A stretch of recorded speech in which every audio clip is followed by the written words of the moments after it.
Le jour où le roi a choisi sa femme, tout le monde pensait qu'il était devenu fou. Parce qu'au lieu de choisir la plus douce, il a choisi la femme la plus détestée du village. Une femme que personne ne supportait, et que même sa propre famille avait honte de présenter. Mais ce que personne ne savait, c'est que ce choix allait lui sauver la vie. Ce jour-là, au marché de Porto Novo, Ama venait encore de créer une scène. Elle se tenait devant l'étal de Maman Sika, le regard dur, sans aucune intention de baisser la voix. « Maman Sika, rends-moi mon argent. Tes pommes sont pourries. » « Ama, parle doucement. Ce n'est pas nécessaire devant tout le monde. » Ama renversa le panier. Les pommes roulèrent, elle en prit une, appuya. Elle s'écrasa. « Tu caches les pourries en bas et tu mets les belles au-dessus. » Elle en prit une autre. Même chose. « Regarde bien, elles sont presque toutes pourries. »« Le carburant est cher, ma fille. Je suis obligée d'augmenter un peu. » Ama la fixa. « Donc maintenant, tu produis des pommes avec du carburant ?» Des rires éclatèrent. Un jeune homme s'avança, essayant de calmer la situation. « Ma sœur, laisse tomber. Ce n'est pas grave. » Ama tourna lentement la tête vers lui. « Tu fais partie du problème ou tu veux juste te faire remarquer ?» Le jeune homme resta figé. « Va d'abord régler ta vie avant de venir jouer les médiateurs. » Le silence tomba. Il recula sans répondre. Maman Sika, dépassée, tendit l'argent. Ama le prit sans un mot, rangea sa monnaie, puis s'éloigna comme si rien ne s'était passé. Tout le monde la regardait partir. Et personne n'était surpris. Ama était comme ça. Elle disait ce qu'elle pensait. Toujours. Sans filtre. Sans peur. Dans cette même ville, une autre femme faisait l'unanimité. Afi. Belle. Calme. Respectueuse. Quand elle parlait, les gens écoutaient. Quand elle passait, les anciens souriaient. Si on demandait « Qui ferait une bonne épouse pour un grand homme ?» La réponse était immédiate. Afi. Mais si on demandait « Qui crée des problèmes partout où elle passe ?» Tout le monde répondait sans réfléchir. Ama. Chez elle, sa mère n'en pouvait plus. Ama. Un jour, ton caractère va te créer un vrai problème. Ama haussa les épaules. Si dire la vérité est un problème, alors oui. Quelques jours plus tard, une annonce changea tout. Le messager royal arriva sur la place. Le roi Kossi a décidé de choisir une nouvelle épouse. Le silence se fit. Puis les discussions explosèrent. Enfin, il en avait besoin. Le palais n'est plus le même depuis la mort de la reine. Très vite, un nom circula. Afi. C'est elle. Il n'y a même pas débat. Elle est faite pour ça. Ama, elle, n'était même pas mentionnée. Même son père murmura. J'espère juste qu'elle ne va pas aller se ridiculiser là-bas. Mais ce que personne ne savait, c'est que le roi Kossi avait déjà vu quelque chose. Ce jour-là, au marché, la scène avec les pommes de terre, il était présent. Discret, silencieux. Il avait tout vu, tout entendu. Et pendant que tout le monde regardait Ama avec gêne, lui l'observait autrement. Parce que dans tout ce bruit, dans toute cette tension, il avait remarqué une chose. Ama ne mentait pas. Et dans un monde rempli de gens qui font semblant, ça, c'était rare. Et sans que personne ne s'en doute encore, ce moment au marché allait tout changer. Le jour de la sélection arriva. Toute la cour était rassemblée. Les familles, les anciens, les jeunes femmes. Tout le monde attendait de voir celle qui allait devenir l'épouse du roi Kossi. Les candidates passaient l'une après l'autre. Elles répondaient avec douceur, avec prudence, avec des mots que tout le monde aimait entendre. Quand Afi s'avança, un calme naturel s'installa. Un des anciens lui posa la question. « Si tu deviens épouse du roi, comment vivras-tu avec lui ?» Afi répondit avec respect. « Une femme ne construit pas un foyer avec la force, mais avec la paix. Je serai une épouse qui apaise, qui écoute et qui soutient son mari dans toutes ses décisions. » Les anciens approuvèrent. « Voilà une parole sage. » Dans l'assemblée, certains murmurèrent déjà « C'est elle. » Puis on appela Ama. Un léger malaise traversa la foule. Elle s'avança simplement, sans chercher à plaire. Un ancien la regarda attentivement. « Si le roi te met en colère, que feras-tu » Amma prit une courte respiration avant de répondre. Une femme qui aime vraiment ne laisse pas son mari s'égarer. Un silence se fit. Elle continua, calmement. Je ne parlerai pas pour blesser, mais je ne me tairai pas pour lui faire plaisir. Dire la vérité avec respect vaut mieux que se taire avec hypocrisie. Les regards changèrent. Ce n'était plus la même Amma qu'au marché. Un autre ancien insista. Et si le roi refuse d'écouter? Amma répondit sans hausser la voix. Celui qui refuse la vérité aujourd'hui paiera le prix demain. Le rôle d'une épouse n'est pas d'applaudir les erreurs, mais d'éviter les regrets. Un murmure parcourut la cour. Cette fois, ce n'était plus de l'indignation, c'était de l'attention. Le roi Kossi, qui jusque-là était resté silencieux, prit enfin la parole. « Et toi, es-tu prête à être incomprise pour dire ce qui est juste ?» Amma le regarda. Celui qui veut faire le bien ne cherche pas d'abord à être compris. Il cherche à être juste. Le silence devint profond. Le roi hocha légèrement la tête, puis il se tourna vers l'assemblée. On demande souvent à une femme d'apporter la paix. Il marqua une pause. Mais une paix construite sur le mensonge détruit plus qu'elle ne protège. Les anciens restèrent silencieux. Le roi reprit, avec calme. Une épouse qui dit toujours oui peut apaiser les oreilles. Mais une épouse qui dit la vérité protège la vie. Puis il déclara simplement « Mon choix est fait ». Toute la cour retint son souffle. La femme que j'ai choisie est Amma. Le choc fut immédiat. Des murmures éclatèrent. « Ce n'est pas possible. Elle ?» Afi resta immobile. Son regard était fixé devant elle. Son calme s'était figé. Amma, elle, semblait surprise. « Moi ?» Le roi la regarda avec sérieux. « Oui, parce que je ne cherche pas une femme qui me plaît, mais une femme qui me protège et saura protéger ce royaume. » Un des anciens tenta d'intervenir. « Majesté, une femme doit aussi savoir adoucir. » Le roi l'interrompit calmement. « La douceur sans vérité endort, et un homme endormi face au danger ne se réveille pas toujours. » Le silence revint. Le roi conclut. « Le royaume n'a pas besoin d'une épouse parfaite. Il a besoin d'une épouse vraie. » Ce jour-là, personne ne comprit totalement cette décision. Mais avec le temps, ils allaient tous comprendre une chose. Ce n'est pas toujours la personne la plus douce qui est la plus bonne pour toi. Le jour du mariage arriva. La cour royale de Porto Novo était pleine. Les familles, les anciens, les curieux, tout le monde était venu assister à l'union du roi Kossi. Malgré les murmures des jours précédents, personne n'avait manqué l'événement. Certains étaient là par respect, d'autres par curiosité, et beaucoup pour comprendre. Amma était là, debout, calme, très différente de l'image que le peuple avait d'elle. À quelques mètres, Afi observait la scène, silencieuse.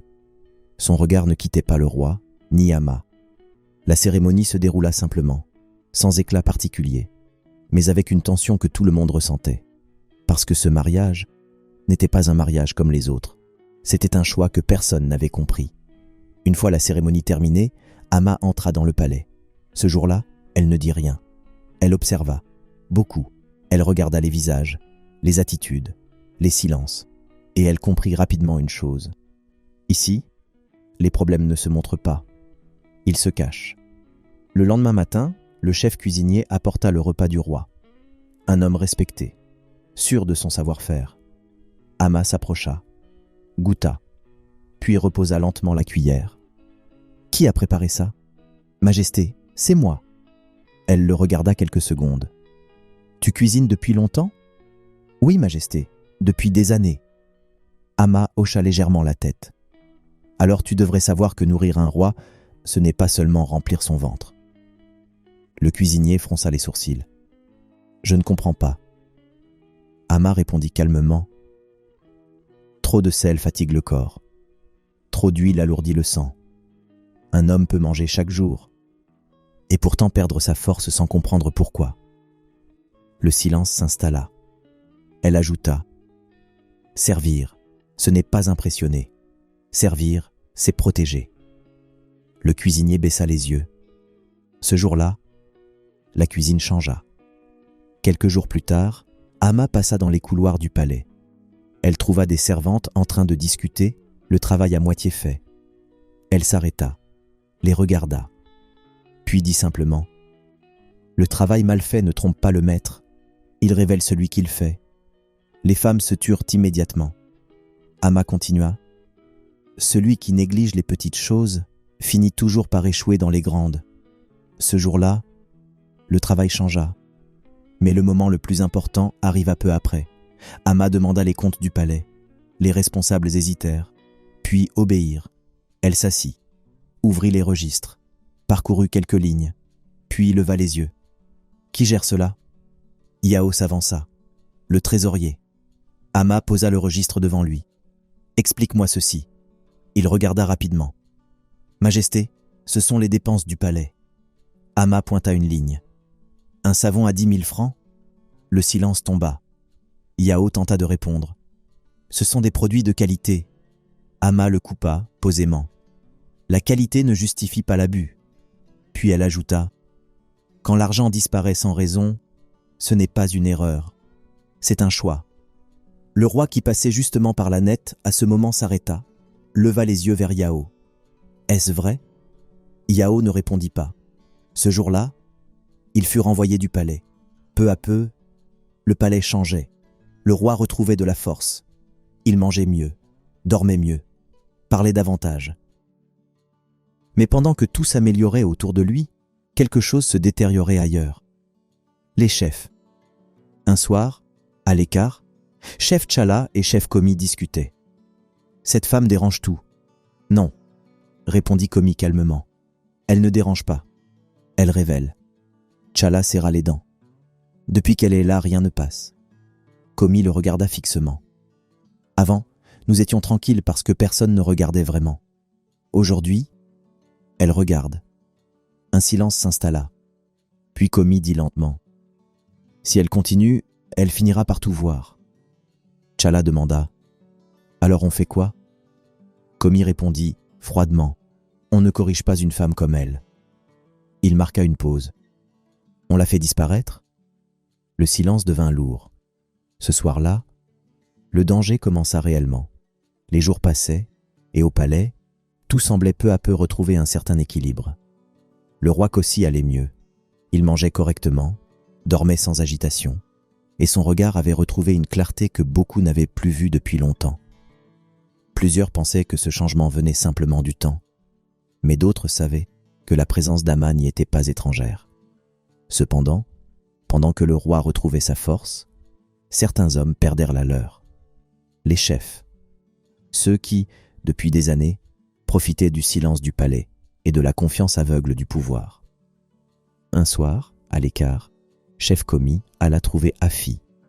Elle était assise seule, visiblement troublée depuis le jour du mariage. Il s'approcha calmement et s'assit non loin d'elle. « Tu es différente depuis ce jour, » dit-il d'une voix posée. Afi esquissa un léger sourire sans joie. Quand une chose que tout le monde voyait comme évidente disparaît en un instant, il faut du temps pour comprendre. Komi hocha lentement la tête. « Tu pensais que ce serait toi ?» Afi ne répondit pas immédiatement. Puis elle dit doucement « Je ne suis pas la seule à l'avoir pensé. » Un silence s'installa entre eux. Puis Komi reprit, avec une certaine gravité. « Il y a des décisions qui ne concernent pas seulement une personne, mais tout un royaume. Et quand ces décisions ne sont pas les bonnes, elles finissent toujours par se corriger. » Afi tourna légèrement la tête vers lui. « Que veux-tu dire ?» Komi la regarda droit dans les yeux. Le palais a changé, et pas dans le bon sens pour tout le monde. Une femme qui ne sait pas adoucir finit par briser plus qu'elle ne construit. Afi resta silencieuse, partagée entre ses émotions et ce qu'elle entendait. Komi poursuivit, plus doucement. « Dis-moi sincèrement, penses-tu que le roi est en sécurité ?» La question la surprit. Pourquoi ne le serait-il pas ? Komi prit une courte inspiration. Parce qu'un danger ne vient pas toujours de ceux qui font du bruit, mais souvent de ceux qu'on ne soupçonne pas. Ces mots restèrent suspendus. Puis, lentement, il sortit un petit flacon. « Ceci peut révéler ce qui est caché, » dit-il. Afi fronça les sourcils. « Je ne comprends pas. »« Ce n'est pas un poison, » répondit-il calmement. C'est une substance qui pousse la vérité à sortir. Celui qui la boit ne peut plus cacher ce qu'il est réellement. Afi hésita. Pourquoi moi? Komi répondit sans détour. Parce que tu es encore capable de faire ce qui est juste. Et si Ama est réellement ce qu'elle prétend être, elle n'aura rien à craindre. Afi baissa les yeux. Le doute était déjà en elle. Après un moment de silence, elle prit le flacon. Puis elle releva la tête. Et je dois en faire quoi? Komi répondit simplement. Tu vas en verser quelques gouttes dans ce qu'elle va boire. Juste ça. Afi recula légèrement. Non, je ne peux pas faire ça. Tu ne lui fais aucun mal, coupa Komi. Tu révèles seulement la vérité. Afi secoua la tête. Et si quelque chose arrive? Komi la fixa. Rien n'arrivera, sauf la vérité. Un silence. Tu veux savoir qui elle est vraiment, n'est-ce pas? Afi ne répondit pas. Mais ses doigts se refermèrent lentement sur le flacon. 2 jours après, le jour de la fête arriva. Le palais était animé.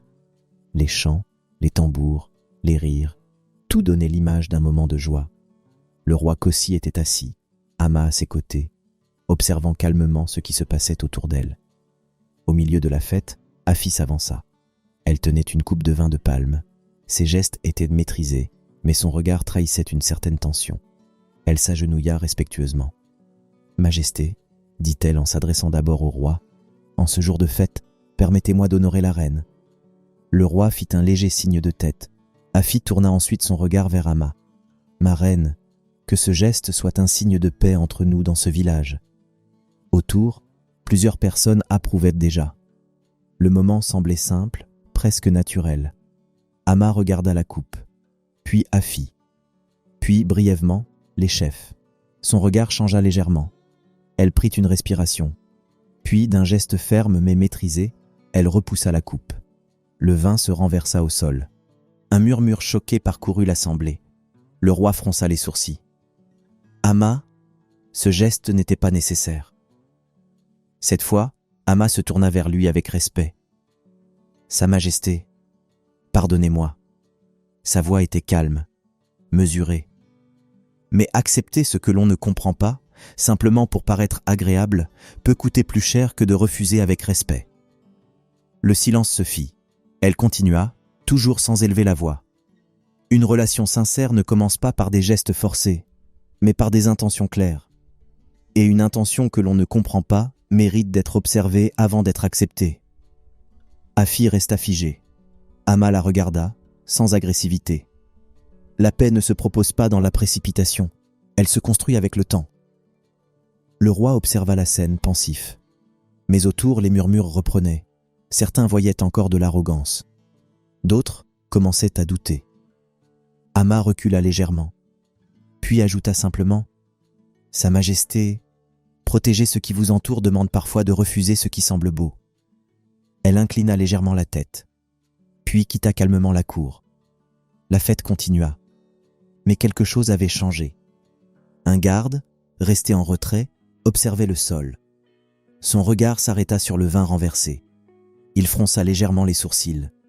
Sans que personne ne le sache encore, la vérité venait de toucher le sol. La fête se termina progressivement, chacun repartant avec ses pensées. Certains continuaient de discuter du geste d'Ama, d'autres préféraient garder le silence, comme s'ils sentaient que quelque chose leur échappait. Non loin de là, un garde était resté en arrière. Depuis que la coupe avait été renversée, son regard revenait sans cesse vers le vin répandu sur le sol. Il ne savait pas exactement pourquoi, mais une inquiétude persistait en lui. Un chien errant s'approcha lentement. Il renifla le liquide, hésita un instant, puis commença à le lécher. Le garde fit un pas vers lui. « Hé, laisse ça !» Mais l'animal avait déjà avalé. En quelques secondes, son comportement changea. Il recula brusquement, se mit à tourner sur lui-même, grogna dans le vide comme s'il voyait quelque chose d'invisible. Son corps se mit à trembler violemment, puis il s'effondra brutalement, sans vie. Le garde resta figé un instant, le cœur serré. Puis il comprit. Sans perdre de temps, il se dirigea rapidement vers les appartements du roi. Lorsqu'il arriva, il demanda à être reçu immédiatement. Le roi Kossi le regarda, surpris de le voir dans un tel état. « Que se passe-t-il » Le garde reprit son souffle avant de répondre. « Sa Majesté, le vin, celui qui a été renversé tout à l'heure, un chien en a bu. » Le roi fronça légèrement les sourcils. « Et alors ?» Le garde hésita une seconde, puis dit clairement « Il est mort, Majesté, juste après. » Le silence tomba dans la pièce. Le roi ne posa pas d'autres questions. Il se leva immédiatement et suivit le garde. Arrivés sur place, ils observèrent le corps du chien, étendu au sol, encore raide. Il resta quelques secondes sans parler, laissant le constat s'imposer de lui-même. Le roi, lui, resta encore un moment à regarder le sol, là où le vin avait été renversé. Son regard se durcit légèrement.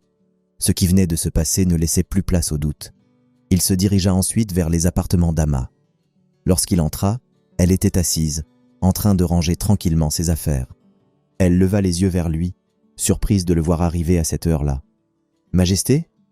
Que se passe-t-il » Le roi la regarda quelques secondes avant de répondre. « Le vin que tu as repoussé tout à l'heure, un chien en a bu. » Ama fronça légèrement les sourcils. « Et » Le roi répondit, sans détour. « Il est mort. » Un court silence s'installa. Ama se redressa légèrement, le regard plus attentif. « Mort. Comment ça ?» Ama resta silencieuse un instant, assimilant ce qu'elle venait d'entendre. Puis elle dit doucement « Donc, ce n'était pas un simple geste. » Le roi secoua lentement la tête. « Non. » Ama baissa légèrement les yeux, puis reprit calmement. « Je ne savais pas ce que c'était exactement, mais quelque chose n'était pas normal. » Elle releva le regard vers lui. « Une personne qui ne t'a jamais approché, qui ne t'a jamais parlé, ne vient pas vers toi soudainement avec autant d'insistance sans raison. » Le roi l'écoutait attentivement. Ama continua. « Dans ce genre de situation, Majesté, il vaut mieux refuser avec prudence que d'accepter par politesse. » Elle marqua une pause. « Parce que certaines erreurs ne se corrigent pas. » Le roi resta silencieux. Puis il dit, d'une voix plus posée, « Si tu avais accepté ?» Ama termina la phrase à sa place. « Vous ne seriez peut-être plus là en train de me parler. » Un silence plus lourd s'installa. Le roi inspira lentement. « Tu m'as protégée sans même en être certaine. » Ama secoua légèrement la tête. « Non, Majesté. Je me suis simplement méfiée. » Elle ajouta calmement, « La vérité, c'est que le danger ne se présente jamais en criant. Il vient toujours avec un visage rassurant. » Le roi hocha lentement la tête. Ses pensées devinrent plus claires. Puis Ama ajouta, avec plus de gravité, « Ce qui est certain, c'est que quelqu'un voulait atteindre soit moi, soit vous. » Le roi répondit immédiatement, « Dans tous les cas, c'est le palais qui est visé. » Ama acquiesça. « Et quelqu'un à l'intérieur. » Le silence revint. Cette fois, il était plus lourd, plus dangereux. Le roi se redressa légèrement, murmurant doucement qui pourrait bien vouloir commettre un délit aussi grave dans ce palais. « Demain, nous allons éclaircir cela. » Ama le regarda avec sérieux. « Dans ce cas, Majesté, il faudra écouter même ce qui ne vous plaît pas. » Le roi répondit sans hésiter. « Demain, je veux la vérité. Toute la vérité. » Ama inclina légèrement la tête. « Alors demain, vous l'aurez. » Ce soir-là, plus rien n'était dans le doute. Ce qui n'était qu'une impression venait de devenir une certitude. Et le palais n'était plus un lieu sûr. Le lendemain matin, le palais était inhabituellement calme. Les gardes étaient plus présents. Les déplacements étaient surveillés. Ceux qui travaillaient au palais évitaient de parler trop fort, comme si chacun sentait que quelque chose de sérieux allait se produire. Le roi Kossi fit convoquer toute la cour. Les chefs, les serviteurs, les responsables, tous étaient là. Même les invités de la veille avaient été retenus. Ama se tenait à côté du roi. Elle ne disait rien. Elle observait simplement. Le roi prit la parole. « Hier, après la fête, un incident s'est produit. Une boisson destinée à la reine a été renversée. Un animal en a bu, et il est mort. » Le silence tomba immédiatement. Les regards commencèrent à se croiser. Certains visages changèrent. Le roi continua d'un ton posé. « Cela signifie qu'une substance dangereuse a été introduite au palais, et cela n'a pas pu venir de l'extérieur. » Un léger mouvement parcourut l'assemblée. Un chef tenta de réagir. « Majesté, il faut être prudent avec ce genre de conclusion. » Le roi le regarda brièvement. « C'est pour cela que je n'accuse personne. Je veux comprendre. » Un garde s'avança avec la coupe utilisée la veille. Le roi regarda l'assemblée. « Cette coupe a été apportée par quelqu'un ici. Cette personne peut s'expliquer. » Le silence s'étira. Lentement, les regards se tournèrent vers Afi. Elle resta immobile. Puis ses épaules se raidirent. Amma la regarda, sans dire un mot. Afi finit par avancer. Ses pas étaient hésitants. Elle s'arrêta au centre. « Majesté, c'est moi qui ai apporté la coupe. » Le roi hocha légèrement la tête. « Explique-nous. » Afi baissa les yeux. « On m'a donné quelque chose à mettre dedans. On m'a dit que ce n'était pas dangereux, que ça allait simplement révéler la vérité. » Un murmure traversa la cour. Le roi resta calme. « Qui t'a donné cela ?» Afi hésita. Elle leva les yeux, regarda brièvement autour d'elle, puis s'arrêta sur un point. « Chef commis. » Le silence fut immédiat. Tous les regards se tournèrent vers lui. Commis resta droit. « Majesté, je pense qu'il y a un malentendu. » Le roi ne le coupa pas. Il le laissa parler. Mais il le regardait fixement. Commis continua, moins sûr de lui. « Je n'ai jamais donné de poison. On cherche à me faire porter une faute qui n'est pas la mienne. » Le roi resta silencieux quelques secondes. Puis il dit simplement « Une personne ment. Peut-être plusieurs. Mais la vérité finira par sortir. » Amma, jusque-là silencieuse, parla enfin. Sa voix était calme. Ce qui s'est passé hier n'était pas un accident. Tous les regards se tournèrent vers elle. Elle ne regardait personne en particulier. Quelqu'un a préparé cela. Quelqu'un a donné. Quelqu'un a exécuté. Elle marqua une courte pause. Ce n'est pas une erreur, c'est une chaîne. Puis elle se tut. Le roi reprit. « Chef commis, vous êtes suspendu de vos fonctions à partir de maintenant. Vous resterez à disposition jusqu'à ce que toute la lumière soit faite. » Les gardes s'approchèrent. Commis voulut parler, mais il comprit rapidement que ce n'était pas le moment. Il se tut. Afi était à genoux, en larmes. Le roi la regarda. « Tu aurais pu refuser. » Elle secoua la tête, la voix tremblante. « Je ne pensais pas que ça irait aussi loin. » Le roi ne répondit pas immédiatement. Puis il dit simplement « L'ignorance ne protège pas toujours des conséquences. » Amma ne dit rien. Le roi regarda toute l'assemblée. À partir d'aujourd'hui, rien ne sera ignoré au palais. Sa voix était ferme. Ce qui s'est passé ici aurait pu coûter une vie. Cela ne se reproduira pas. Personne ne répondit. Mais tout le monde avait compris. Ce jour-là, quelque chose changea. Le silence qui protégeait certains n'existait plus. Et pour la première fois, beaucoup commencèrent à voir Amma autrement. Après ce jour-là, le palais ne fut plus le même. Les choses ne changèrent pas en un instant. Mais lentement, les habitudes commencèrent à disparaître. Les regards étaient différents, les paroles plus mesurées. Et surtout, chacun faisait plus attention à ce qu'il faisait. Le roi Kossi, lui, avait changé. Il prenait plus de temps pour observer, pour écouter, pour réfléchir avant de décider. Et pour la première fois depuis longtemps, il ne se sentait plus seul face à ce qui se passait autour de lui. Amma n'avait pas changé. Elle restait elle-même.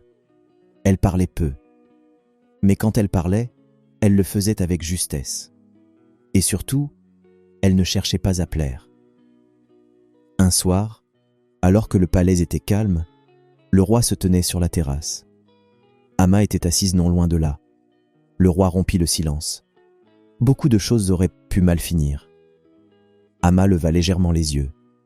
Il resta un moment silencieux, puis ajouta « Je comprends maintenant pourquoi j'avais ce doute, ce sentiment que quelque chose n'allait pas, même quand tout semblait normal. » Amma ne répondit pas immédiatement. Puis elle se tourna vers le roi et dit simplement « Ce qui est dangereux n'est pas toujours visible, et ce qui est visible n'est pas toujours dangereux. » Le roi hocha lentement la tête. Après un court silence, il reprit Le jour du choix, tout le monde attendait une femme douce. Amma esquissa un léger regard, sans sourire. Le roi continua.